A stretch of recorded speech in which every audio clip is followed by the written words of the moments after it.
وَإِذْ يَمْكُرُ بِكَ الَّذِينَ كَفَرُوا لِيُثْبِتُوكَ أَوْ يَقْتُلُوكَ أَوْ يُخْرِجُوكَ وَيَمْكُرُونَ وَيَمْكُرُ اللَّهُ وَاللَّهُ خَيْرُ الْمَاكِرِينَ। আরো জোরে সকলে বলি আল্লাহু আকবার। আল্লাহু আকবার বলার পথে আর বাধা নেই। কথা বলেন ঠিক কি না? এতদিন বাধা ছিল, বাধা দিয়েছিল কিন্তু সফলতা পায়নি, কিন্তু এখন বাধা দেওয়ার এই দুঃসাহস দেখাবার মতো বাংলাদেশে আর কেউ মাথা উঁচু করতে পারবে না, ঠিক কিনা বলেন? এই জন্য কোরআনের আওয়াজ উঠবে যেখানে, আল্লাহু আকবারের ধ্বনি প্রতিধ্বনিত করবে মুসলমানেরা সেখানে। আল্লাহ তাআলা বলেছেন ওয়াইদ ইয়ামকুরু বিকাল্লাযীনা কাফারু, যখন কাফেরেরা, হে নবী ওই সময়ের কথা স্মরণ করো যখন কাফেরেরা তোমাকে নিয়ে ষড়যন্ত্র করছিল। ওয়াইদ ইয়ামকুরু বিকাল্লাযীনা কাফারু, যারা অবিশ্বাসী, যারা কাফের, তোমাকে নিয়ে যখন ষড়যন্ত্র করছিল তুমি সেই সময়ের কথা স্মরণ করো। তাদের ষড়যন্ত্র কি ছিল? লিউসবিতুকা, তারা তোমাকে মিথ্যা অপবাদ, মিথ্যা অভিযোগ, মিথ্যা মামলা দিয়ে তারা তোমাকে আমৃত্যু কারাদণ্ড দিয়ে বন্দি করে রাখতে চায়। কথা বলেন ঠিক কিনা? আও ইয়াকতুলুকা, অথবা অন্যায়ভাবে তোমাকে তারা মৃত্যুদণ্ড দিয়ে তোমার জীবন শেষ করে দিতে চায়। আও ইউখরিজুকা, অথবা তারা এও ষড়যন্ত্র করেছিল ও উপরের দুটাই যদি সফলতা অর্জন না হয় তাহলে যে কোনো ষড়যন্ত্রের মাধ্যমে তোমাকে তারা দেশ থেকে বের করে দেবে। এই ষড়যন্ত্রগুলো যখন তারা করছিল সেই সময়ের কথা তুমি স্মরণ করো। সুবহানাল্লাহ বলেন। আল্লাহ তাআলা বলছেন ওয়ায়াম করুনা, তারা এই ষড়যন্ত্রগুলো করছিল। ওয়ায়াম কুরুল্লাহ, আমি আল্লাহও ষড়যন্ত্র করছিলাম। সুবহানাল্লাহ সুবহানাল্লাহ। আল্লাহু খায়রুল মাকিরিন, নবী হে তুমি নিশ্চিত জেনে রাখো আমি আল্লাহর বিপরীতে ষড়যন্ত্রকারীরা যতই ভয়ানক ষড়যন্ত্রের জাল বিস্তার করুক না কেন, তাদের ষড়যন্ত্র চুরমার করে দেওয়ার ক্ষমতা আমার আল্লাহর আছে। জোরে কোনো আছে না নাই? সম্মানিত উপস্থিতি, এটা ওই সূরা আপনাদের খেদমতে নিয়ে আসলাম যেই সূরার নাম হচ্ছে আনফাল। জোরে বলেন কি নাম? আনফাল। আনফাল শব্দের অর্থ হচ্ছে যুদ্ধলব্ধ মাল, মানে গনিমতের মাল। তাহলে বোঝা যায় এই সূরার মধ্যে হক, সত্য এবং মিথ্যা, হক এবং বাতিল, এই দুইটার সংঘর্ষের কথা বর্ণনা আছে, বিধায় এই সূরার নাম আনফাল করা হয়েছে। কথা বলেন ঠিক না? সম্মানিত উপস্থিতি, এই সূরার মধ্যে ৭৫টি আয়াত সন্নিবেশন করা হয়েছে। যে আয়াত তেলাওয়াত করেছি এই আয়াতের উপর অংশ পর্যন্ত এটা রাসূল করিম সাল্লাল্লাহু আলাইহি সাল্লামের মাদানী জীবনে অবতীর্ণ হওয়ার ব্যাপারে অনেকেই মত দিয়েছেন, কিন্তু যে আয়াতখানা আপনাদের খেদমতে তেলাওয়াত করেছি এই আয়াতখানা হিজরতের পূর্বে নবীজির উপরে নাজিল হওয়ার ব্যাপারেও আবার অনেকেই মত দিয়েছেন। তবে সন্দেহাতীতভাবে এ কথা সত্য প্রমাণিত হয়েছে। আলোচিত আয়াতখানা রাসূল করিম সাল্লাল্লাহু আলাইহি সাল্লামের মদিনায় হিজরতের পূর্বেই নাজিল হয়েছে। এদিক থেকে বোঝা যায় যে সূরাখানা মাক্কি হওয়ার ব্যাপারেও মতামত আছে। সম্মানিত উপস্থিতি, কোন সময় এই সূরাখানা নাজিল হয়েছে আপনারা অবশ্যই নাজিল হওয়ার সময়কালটা বুঝতে পারলেন, জানলেন যে রাসূল করিম সাল্লাল্লাহু আলাইহি সাল্লামের মক্কা থেকে মদিনায় হিজরতের পূর্ববর্তী সময়ে এই আয়াতখানা নাজিল হয়েছে নবীজির উপরে। কোন প্রেক্ষাপটে নাজিল হয়েছে? যেই প্রেক্ষাপটে এই সূরাখানা নাজিল হয়েছে সেই প্রেক্ষাপটটা ছিল যে যখন ইসলামের উপর মুসলমানদের উপর ঝঞ্ঝা বিক্ষুব্ধ পরিস্থিতি অতিক্রম করছিল, এমনকি মুসলমানেরা যে সময় জুলুম, নির্যাতন, নিপীড়নে আতিষ্ঠ হয়ে দিক বিদিক তারা তাদের স্বাচ্ছন্দ্যময় জীবন পরিচালনার উপায় খুঁজতে ছিল, ঠিক রাসূল করিম সাল্লাল্লাহু আলাইহি সাল্লামের উপরে এই মুহূর্তে এই আয়াতখানা নাজিল করা হয়। এ ব্যাপারে আরও কথাবার্তা আছে। আমরা আলোচনায় তেলাওয়াত করব, নিয়ে আসবো ইনশাআল্লাহ। আল্লাহ তৌফিক দান করুন।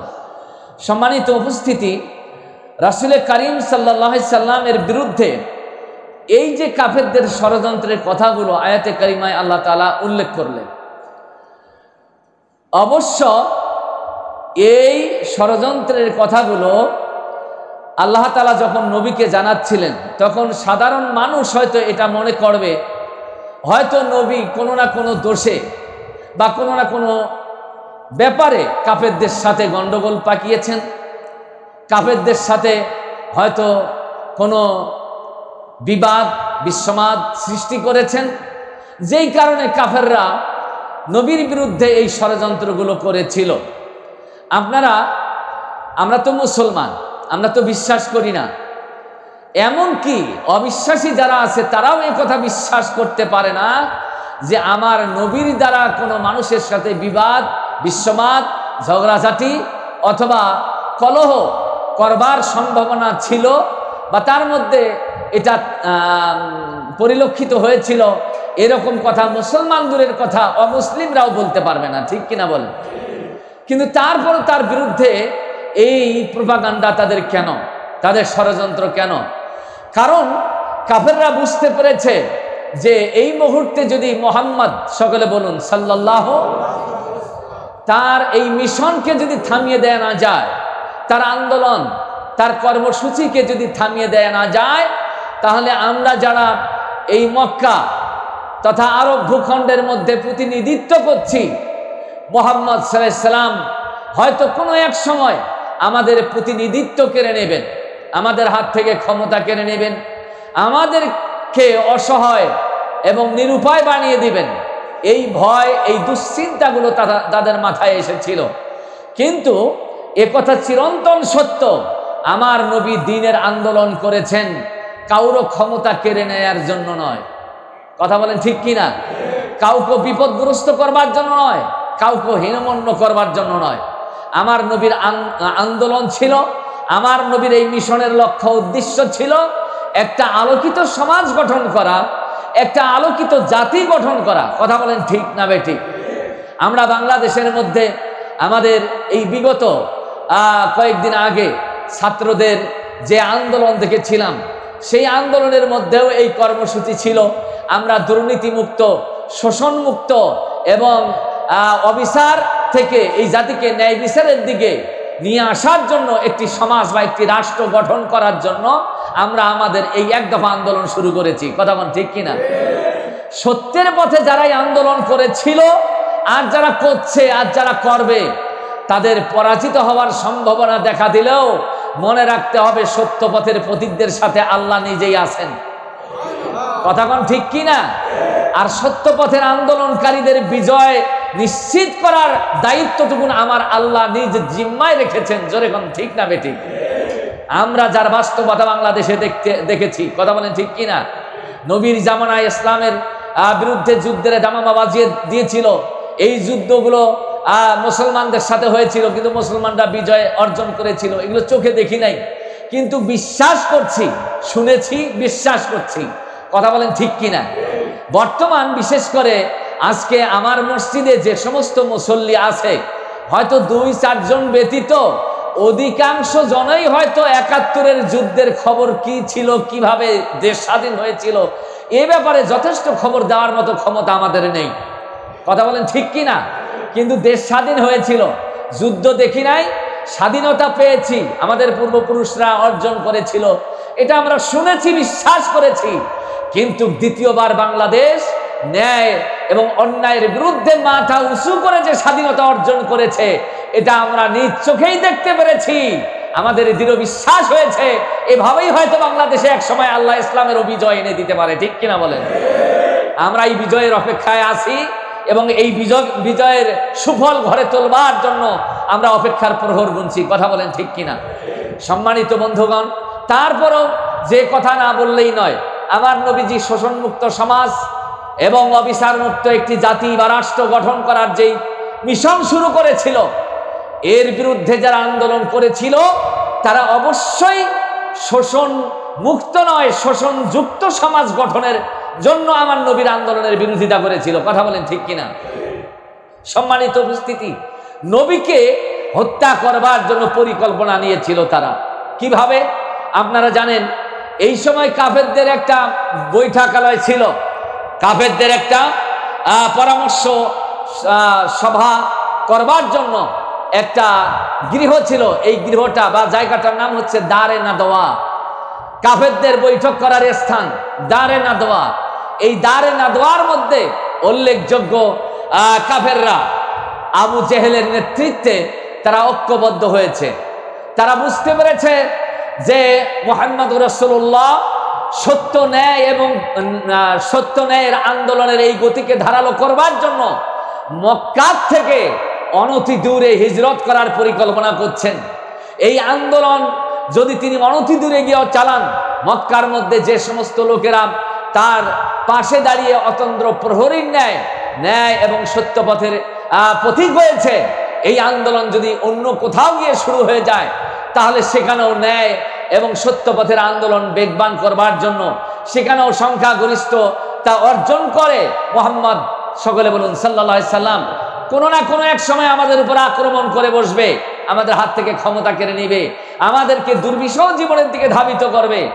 এই দুশ্চিন্তা, এই ভয়ে তারা একত্রিত হয়েছে।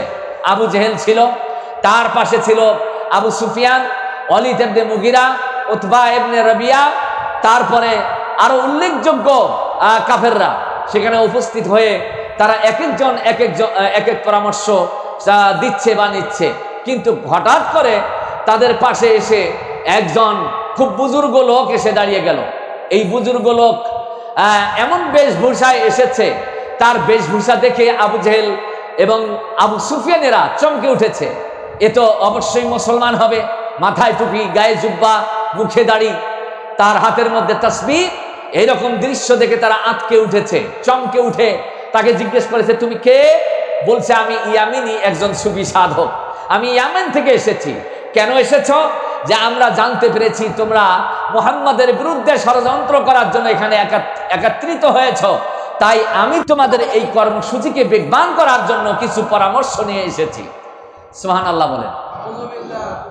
চিন্তা করেন, মাথায় টুপি, মুখে দাড়ি, গায়ে জুব্বা, হাতে তাসবিহ, মুহাম্মাদের বিরুদ্ধে, মুহাম্মাদের আন্দোলনের বিরুদ্ধে পরামর্শ দেওয়ার জন্য। সেই সময় আবু জেহেলদের পাশে ছিল এখনো বাম আর রামপন্থীদের পাশে দাঁড়াবার মতো এরকম সুফি সাধক আমার দেশেও আছে না নাই? জোরে কোন আছে কিনা? এই জন্য সব সুফি সাধকদের কে আল্লাহর বন্ধু ভাববেন না, তারা সত্য ন্যায়ের পথিক এটা ভাববেন না। তাদের মধ্য থেকে যাচাই বাছাই করে প্রকৃত আল্লাহর বন্ধু এবং আলোকিত সমাজ জাতি গঠন করেনেওয়ালা কারা, তাদেরকে খুঁজে বের করার দায়িত্ব এই জাতি, এই সমাজ, এই রাষ্ট্রের। কথা বলেন ঠিক না বেঠিক? তা আবু জেহেল বলছে, ঠিক আছে, তুমি যখন এই উদ্দেশ্যে আমাদের কাছে এসেছো, আমরা তো বিশ্বাস করতে পারছি না। তখন সে তার পরিচয় ব্যক্ত করে দিয়েছে, আমি ইবলিস লাইন। তোমরা চিনতে হয়তো সন্দেহ করছো, আমি মুহাম্মাদের চিরন্তন দুশমন, আমি ইবলিস লাইন, মরদুদ শয়তান আমি। এই শয়তানকে প্রকাশ্যে আবু জেহেলরা দেখতে পাইয়া ওদের খুশির আর কি থাকে বলেন? আত্মহারা হয়ে গেছে। তারা মনে করছে, বাহ, কি থেকে কি হয়ে গেলাম রে। কথা কোন ঠিক কিনা? বামপন্থীরাও রামপন্থীরাও 16 বছর আগে আমার দেশে ক্ষমতায় এসে ওই নরেন্দ্র মোদীর আমি নামে সাহায্য করেন ওরাদের কাছে পাইয়া তারাও এরকম হাত ছেড়ে পাচ্ছিল বাহারে। আমরা কি হয়ে গেলাম রে, আমাদেরকে কে আর রক্ষা করে? কথা করেন, কথা কোন ঠিক কিনা? কিন্তু আল্লাহ যার পতন চান, এই পৃথিবীর মহা শক্তিধর যত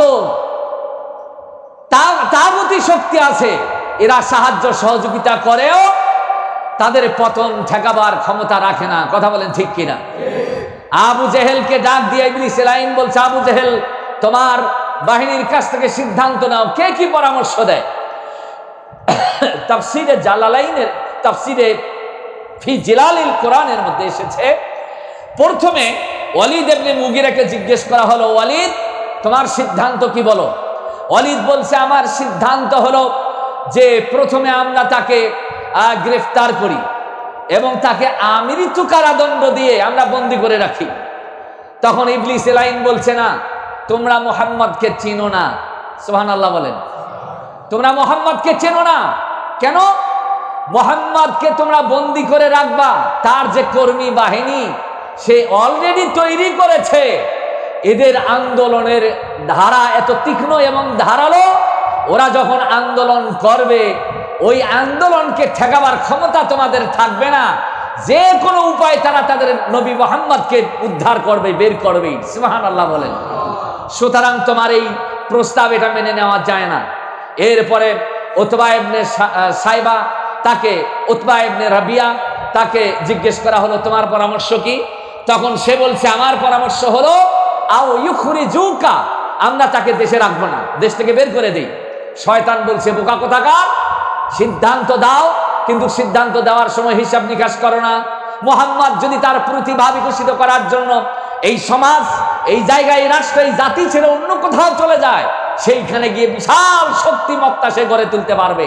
তার প্রতিভার সামনে সকল শ্রেণী পেশার মানুষগুলো দলে দলে তারা আবদ্ধ হতেই থাকবে। সুতরাং দল পাকাবে, তার দল হবে ভারী। কোনো এক সময় শক্তি অর্জন করে তোমার উপর আক্রমণ করে বসবে, ঠেকাইতে পারবা না। পরাজিত হতেই হবে, পরাজয় বরণ করে নিতেই হবে। আল্লাহু আকবার বলেন। এইভাবে তার প্রস্তাবকে প্রত্যাখ্যান করা হলো। এবার ইবলিস লাইন বলছে আবু জাহেল, তোমার যদি কোনো পরামর্শ দেওয়ার থাকে তাহলে আমাকে বলো, যদি না থাকে তাহলে আমি সিদ্ধান্ত দেব। আবু জেহেল বলছে আমার সিদ্ধান্ত হলো মক্কার মধ্যে যত গোত্র আছে, যেই গোত্রগুলো মুহাম্মদের বিরোধিতায় লিপ্ত, প্রতিটা গোত্র থেকে আমরা ডিজিটাল মার্কায় একজন করে যুবক বের করে নেব।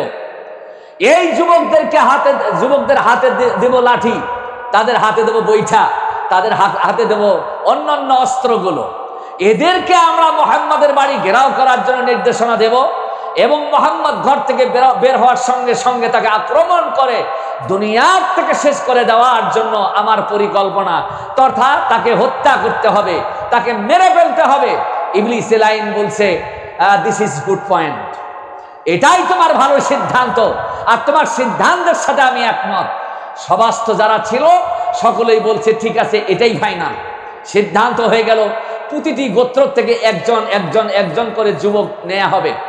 এতগুলো যুবক যদি একত্রিত হইয়া, এতগুলো গোত্র যদি একত্রিত হইয়া আমার নবীর উপরে আক্রমণ চালায়, তাকে যদি হত্যা করে, তাকে যদি মেরে ফেলে, তাহলে মুহাম্মদ সাল্লাল্লাহু আলাইহি ওয়াসাল্লাম একাকী বা তার একটা বংশ, একটা কওম কয় গোত্রের বিচার করবে? হয়তো কিছু টাকা পয়সা নিয়ে এটা আপোষ রফা করা যেতে পারে। কথা বলেন ঠিক কিনা? এই রকম যখন সিদ্ধান্ত দেয়া হলো আবু জেহেলের পক্ষ থেকে, তখন শয়তান এটাকে অনুমোদন দেয়া হলো। আর কালক্ষেপণ না করে তারা সিদ্ধান্ত নিয়েই ফেললো যে আজ রাতের মধ্যেই এই যুবকদের সংগ্রহ এবং তাদেরকে নির্দেশনা দেওয়া হবে। নির্দেশনা দেওয়া হলো 37 জন যুবক। তাফহিমুল কোরআন, ইবনে কাসির ফি জিলালিল কোরআন, এর মধ্যে এসেছে আবু জেহেলের নেতৃত্বে 37 জন যুবককে অস্ত্রে শস্ত্রে সজ্জিত করে তারা মুহাম্মদ সাল্লাল্লাহু আলাইহি সাল্লামের বাড়ি ঘেরাও করার সিদ্ধান্ত স্থির করে ফেললো। এমত অবস্থায় আমার আল্লাহ আরশে মুআল্লা থেকে এই দৃশ্য দেখে আর স্থির থাকতে পারলেন না। জিবরাইলকে ডাক দিয়ে বললেন, জিবরাইল এক্ষুনি যাও, আমার নবীকে গিয়ে তার ঘর থেকে বের করে নিরাপদ জায়গা তথা আলীর গৃহে তাকে পৌঁছায় দাও, আর নবীকে এই খবরগুলো দিয়ে দাও। জোরে বলেন সুবহানাল্লাহ। আজকে সেই সময় তথ্য প্রযুক্তি ছিল না, সোশ্যাল মিডিয়া ছিল না, ইলেকট্রনিক্স মিডিয়া ছিল না, এই খবরগুলো কেমনে সরবরাহ করা হবে? কিন্তু আল্লাহ তার পক্ষ থেকে নিজ জিম্মায় এই খবরগুলো সরবরাহ করে আমার নবীকে, ইসলামকে তথা মুসলমানদেরকে নিরাপত্তা দেওয়ার সিদ্ধান্ত নিয়েছিলেন, ব্যবস্থা করেছিলেন। জোরে কোন সুবহানাল্লাহ। আপনারা বলেন আল্লাহ কি এই ব্যাপারে সক্ষম হয়েছিলেন না অক্ষম? জিবরাইল আসলো, আমার নবীকে বলল, নবীজি আপনি বের হয়ে পড়ুন, এক্ষুনি বের হয়ে পড়ুন। আমার নবীকে ঘর থেকে বের করে আলীর ঘরে নিয়ে যাওয়া হলো। সব ঘটনাগুলো বলা হলো। আলীকে ডাক দিয়ে বলা হলো, আলী এই যে আমার হাতে লিস্ট দেখতে পাচ্ছ, এই লিস্টগুলো ওই সমস্ত কাফেরদের নামে এই তালিকা আছে, এখানে এই তালিকা করা আছে, যেই কাফেররা আজকে দুনিয়ার থেকে বিদায় করবার জন্য আমার বিরুদ্ধে তারা ষড়যন্ত্রে একত্রিত হয়েছে, আমাকে মেরে ফেলার জন্য তারা সিদ্ধান্ত স্থির করেছে। তাদের অনেকের রেখে দেওয়ার সম্পদ আমার গৃহে পুঞ্জীভূত আছে, জমা আছে। আমি যখন এই সমাজ থেকে যখন আল্লাহর নির্দেশ প্রাপ্ত হয়ে যখন আমি চলে যাব, তখন তুমি কাফেরদের যারা সম্পদ নিতে আসবে এই তালিকা দেখে দেখে যার যতটুকু সম্পদ আছে সব সম্পদগুলো তাদের মালিকানায় দিয়ে দিবা। একজনেরও সম্পদের জন্য খেয়ানত না হয়। চিৎকার দিয়ে এখন আল্লাহু আকবার। এটাই হচ্ছে ইসলামের অনুশাসন, এটাই হচ্ছে ইসলামের নীতি। কথা বলেন ঠিক কিনা? আর আমার নবীজি সাল্লাল্লাহু আলাইহি সাল্লাম যখন এই সিদ্ধান্ত দিলেন, আলীকে বললেন, আলী তুমি আমার বিছানায় শুয়ে থাকবা। আমার নিরাপত্তার জন্য আল্লাহ যে নির্দেশনা দিয়েছেন, আমি জিবরাইলকে অনুসরণ করে সেই পথে আমি অগ্রগামী হচ্ছি। আমার নবীজি সাল্লাল্লাহু আলাইহি সাল্লাম আলীর গৃহে অবস্থানরত। এই সময় জিবরাইল আমিন আমার নবীকে ডাক দিলেন। ডাক দেওয়ার পর বললেন, ইয়া রাসূলুল্লাহ আপনার গৃহের দিকে একটু তাকান। আমার নবীজি তার ঘরের দিকে তাকালেন। তাকাইয়া দেখেন এক একজন যুবক লাঠি সোটা নিয়ে তারা নবীজির ঘরের চতুর্দিকে ঘেরাও করে বসে আছে। ঘরের মধ্যে শুয়ে আছেন হযরত আলী কাররামাল্লাহু ওয়াজহাহু, হযরত আলী আসাদুল্লাহিল গালিব রাদিয়াল্লাহু তাআলা। আমার নবীকে জিবরাইল আমিন বললেন, আল্লাহ তাআলা নির্দেশ দিয়েছেন এক্ষুনি আপনাকে প্রস্তুতি নিতে হবে, হিজরতের উদ্দেশ্যে বের হতে হবে। নবী করিম সাল্লাল্লাহু আলাইহি সাল্লাম মানসিকভাবে প্রস্তুতি নিলেন। আল্লাহর নবী সাল্লাল্লাহু আলাইহি সাল্লাম ঘর থেকে বের হবেন, কিন্তু জিবরাইল বললেন, আল্লাহ নির্দেশ করেছেন আপনি এক মুষ্টি বালু হাতে নিন এবং আল্লাহ পাকের স্মরণে আপনি এই বালুগুলো নিক্ষেপ করে দিন। এগুলো ওয়াজ আপনাদের জানা আছে। রাসূল করিম সাল্লাল্লাহু আলাইহি সাল্লাম জিবরাইলের কথা মোতাবেক এই বালুগুলো হাতে নিলেন, নিক্ষেপ করলেন। এই বালুগুলো আপনি যদি এক মুষ্টি বালু নিয়ে এখান থেকে নিক্ষেপ করে দেন, 200-500 গজ দূর পর্যন্ত যাইতে পারে। এই বালুগুলো যাইতে পারে। কত দূর যাবে? না হয় 8-10 হাত আপনার নিক্ষিপ্ত বালুগুলো। কথা কোন ঠিক কিনা? আলীর ঘর থেকে আমার নবীর ঘরের দূরত্ব তো বেশ অনেক দূর ছিল। আল্লাহর নবী যখন বালুগুলো নিক্ষেপ করেছেন, আল্লাহ বাতাসকে হুকুম করেছেন, এই বাতাস বালু কণা, প্রতিটি কণাকে, বালু বিন্দুগুলোকে ধরে ধরে কাফেরদের সাজানো মঞ্চ ভেঙ্গে চুরমার করার জন্য আল্লাহর নির্দেশে এই বাতাস বালুগুলো নিয়ে যে কাফেরদের চোখের কুঠুরির মধ্যে ঢোকায় দিল। যন্ত্রণা শুরু হয়ে গেল। তারা এতটাই অসহ্য বোধ করছিল যে চোখ রগড়াইতে রগড়াইতে তারা জ্ঞান হারাইয়া জমিনে পড়ে গিয়েছিল। জোরে কোন সুবহানাল্লাহ। সত্য পথের পথিক যারা, তাদের বিরুদ্ধে অসত্য পথের পথিকরা যত ভয়ঙ্কর অবস্থা সৃষ্টি করেছে, আমার আল্লাহ তত দুর্বল অবস্থা দিয়ে তাদের মোকাবেলা করেছিলেন। কথা কোন ঠিক কিনা? সম্মানিত বন্ধুগণ, দেখতে পেরেছেন আমার নবীজির নিক্ষিপ্ত বালুগুলো কাফেরদের চোখের কুঠুরিতে। তারা যন্ত্রণায় ছটফট করতে করতে জ্ঞান হারায় পড়ে আছে। অনেকক্ষণ পর তারা জ্ঞান ফিরে পাওয়ার পর দাঁড়াইয়া দাঁড়াইয়া দেখে আমার নবীর ঘরের দরজা খোলা। আমার নবীর ঘরের দরজা খোলা, উন্মুক্ত। এইবার তারা দৌড়াদৌড়ি করে গিয়ে দেখে যে ঘরের মধ্যে বিছানায় একজন শুয়ে আছে। তারা ভাবছিল এটাই হয়তো মুহাম্মদ। সকলে বলুন সাল্লাল্লাহু। এইভাবে তারা পরিকল্পনা করে, কেউ বলছে এই মুহূর্তেই তাকে আঘাত করে শেষ করে দেয়, আবার কেউ বলছে না, আসলে একটু দেখি, পরীক্ষা করে দেখি আসলেই মুহাম্মদ না অন্য কেউ। ঠিক এই কথার আমল করতে গিয়ে তারা পিছন দিক থেকে চাদর টান দিয়ে দেখে হযরত আলী, যিনি বাঘের মতো চোখ রাঙ্গাইয়া তাকায় আছেন। আল্লাহু আকবার। তিনি ডাক দিয়ে বলেছেন, কে চাদর টান দিয়েছে? হযরত আলীর চেহারা আর তো তার চোখ রাঙ্গালি দেখা আবু জেহেলের এই মারণাস্ত্রে সজ্জিত যুবকরা ভয়ে পলাইয়া তারা আবু জেহেলের কাছে যাইয়া দেখে আবু জেহেল কাঁইথুইয়া পইরা আছে। কিন্তু আবু জেহেলের পাশ দিয়ে পায়ের দাগ রয়েছে, কে যেন হেঁটে গিয়েছে। কে যেন আবু জেহেলের পাশ দিয়ে হেঁটে গিয়েছে। এইবার যুবকেরা ডাক দিয়ে বলছে, নেতা। আবু জেহেলকে বলছে, নেতা, নেতার তো হুঁশ নাই, সে জবাব দিবে কেমনে? তাকে টানাটানি কইরা কোনো মতে দাঁড় করাইয়া আবু জেহেল বলছে, আমাকে কেন এত জুলুম করছো? কয়, জুলুম? আপনি তো আইন করেছিলেন, আমাদের সেই আইন প্রয়োগের জন্য নির্দেশনাও দিয়েছিলেন। বলে কি বলেছিলাম? আবু জেহেল বলছে কি বলেছিলাম? নেতারা বলছিল আপনি আইন করেছিলেন যে মোহাম্মদ সাল্লাল্লাহু আলাইহি সাল্লামকে যে কোনো উপায়ে হত্যা করতে হবে, তাকে জীবনে বের হওয়ার জন্য যদি কেউ তাকে সহযোগিতা করো অথবা তার পথ সহজ করে দাও, আমি আবু জেহেল তার কল্লা কাইটা দুনিয়ার থেকে তার জীবন প্রদীপ নিবাইয়া দেবো। জোরে কন্যা নাউজুবিল্লাহ। সম্মানিত উপস্থিতি, এই আলোচনাটুকু এ পর্যন্ত নিয়ে আসার কারণটা কি? নিয়ে আসার কারণ হলো যে মুহাম্মদ সাল্লাল্লাহু আলাইহি সাল্লাম আমাদের মাঝে নাই, তাই বলে তার দাওয়াতের কাজ কিন্তু বন্ধ নাই। যেরকম তার দাওয়াতের কাজ কি বন্ধ আছে? এই দাওয়াতের কাজে আঞ্জাম দিচ্ছে বাংলাদেশের আপামর অসংখ্য উলামায়ে কেরাম, নায়েবে রাসূলরা। এই দাওয়াতের কাজে আঞ্জাম দিচ্ছে সচেতন বিবেক বুদ্ধি সম্পন্ন ধর্মপ্রাণ মুসলমানেরা। কথা বলেন ঠিক কিনা?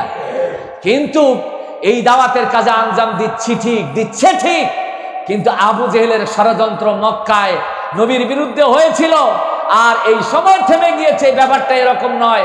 আমরা দেখতে পেয়েছি বিগত 16টি বছর আমার দেশের ক্ষমতার মসনদে যারা অধিষ্ঠিত ছিল তারা আবু জেহেলের কায়দায় ষড়যন্ত্র জুলুম নির্যাতন চালিয়ে আমার নবীজির দাওয়াতের কর্মসূচির সাথে একাত্মতা ঘোষণাকারীদের জীবনকে আতিষ্ঠ করে তুলেছিল। কথা বলেন ঠিক কিনা? বিশ্বাস করেন, আল্লামা সাইদি হুজুরকে যেদিন মেডিকেলে চিকিৎসা দেওয়ার নাম করে তাহাকে স্ট্রোক করার ইনজেকশন দিয়ে তাহাকে হত্যা করা হয়, তার মৃত্যুর খবর যখন আমার কানে এসেছিল, তখন আমি আল্লাহর কাছে একটা আবেদন করেছিলাম। এই খবর শুনে বলেছিলাম, আল্লামা সাইদির এই মৃত্যুর মধ্য দিয়ে জালিমের তখতে তাউস যেন ভেঙে যায়, জালিমের পতন যেন হয়। এবং আমরা দেখতে পাচ্ছি আল্লাহ পাক সেই ব্যবস্থাই আমাদের সামনে করেছেন। কথা বলেন ঠিক কিনা? এত বড় ভয়ানক শক্তি, হাজার হাজার ভারত থেকে রয়ের এজেন্টদেরকে ভাড়া করা হয়েছিল, বারবার ভারতে যাওয়া হয়েছে, চুক্তি করা হয়েছে আমি ক্ষমতায় থাকবো যতদিন তোমাদের গোয়েন্দা বাহিনী দিয়ে আমাকে সহযোগিতা করতে হবে ততদিন। আমরা দেখতে পেয়েছি এই গোয়েন্দা বাহিনীর সহযোগিতা নিয়ে এই লেডি হিটলার, কথা বলেন ঠিক কিনা? কি হিটলার? জোরে বলেন। এক হিটলার 40 লক্ষ ইহুদি মেরে পৃথিবীতে কুখ্যাত হয়েছে, আর এক লেডি হিটলার বাংলাদেশের মধ্যে হাজার হাজার ছাত্র, হাজার হাজার আলেম ওলামা, হাজার হাজার দিন একামতে দিনের অতন্দ্র প্রহরীদেরকে হত্যা করে জঘন্য কুখ্যাত শয়তানে পরিণত হয়েছে। কথা বলেন ঠিক কিনা? কেউ কেউ ফেল পাচ্ছে আমার দেশের মধ্যে, তাকে আবার দেশে ফিরিয়ে নিয়ে আসা হবে, তাকে রাজনীতির মসনদে আবার ফিরিয়ে দেওয়া হবে। আমরা অপেক্ষায় থাকবো লেডি হিটলার কবে বাংলাদেশে আসে। আমরাও হিসাব করে রেখেছি পিলখানা ট্র্যাজেডিতে কতজন বাংলাদেশের ইমানদার সৈন্য সেনাবাহিনীর সদস্যকে হত্যা করা হয়েছিল, এই হিসাব আমরা কষে রেখেছি। কথা বলেন ঠিক কিনা? হেফাজতের আন্দোলনের মধ্যে কত হাজার হাজার আলেম ওলামা মাদ্রাসা তালবে ইলমদেরকে হত্যা করেন, তাদেরকে গণকবর দিয়ে নদীর মধ্যে ভাসায় দিয়া কলঙ্কিত অধ্যায় রচনা করা হয়েছিল। আমরাও এই হিসাব রেখেছি। ইসলামের আন্দোলনের সিপাহ সালাত যারা, একামতে দ্বীনের অতন্দ্র প্রহরী যারা, নায়েবে রাসূল হিসেবে যারা এই দেশ এবং সমাজকে ন্যায় এবং সত্যপথের প্রতীক বানাবার জন্য যারা দীপ্ত বাসনা হৃদয়ে ধারণ করতেন, তাদেরকে অবৈচারিক রায়ের মাধ্যমে ফাঁসির রশিতে ঝুলিয়ে হত্যা করেছিলেন যারা, আমরা সেই বিষয়টাও ভুলে যাই নাই, আমরা আমাদের মাথায় রেখেছি। কথা বলেন ঠিক কিনা? আরো ভুলে যাই নাই নিজের দলের কর্মী, নিজের দলের এমপিদেরকে কোটি কোটি টাকার মালিক বানাইয়া এই দেশকে অর্থনৈতিকভাবে শূন্য করেছেন। বিদায় লগ্নে পালাবার পূর্ব মুহূর্তে আমার দেশের সোনার টুকরা, আমার দেশের উজ্জ্বল ভবিষ্যৎ অসংখ্য ছাত্রের বুকে হাজার হাজার গুলি চালাইয়া তাদের মায়ের বুক, বাবার বুক খালি করেছিলেন। আমরা এটা ভুলে যাই নাই। কথা বলেন ঠিক কিনা? আমরা অপেক্ষায় আছি যেদিন লেডি হিটলার বাংলাদেশে নামবে, সেদিন বাংলাদেশের কোটি কোটি জনতা, মুসলিম ভ্রাতৃবৃন্দ ঘরে বসে থাকবে না। ওই লেডি হিটলারের মুখোশ উন্মোচিত করে ফাঁসির রশিতে ঝোলাবার জন্য আমরা দীপ্ত শপথ প্রাপ্ত হয়ে আছি। কথা বলুন ঠিক না বেঠিক? সুতরাং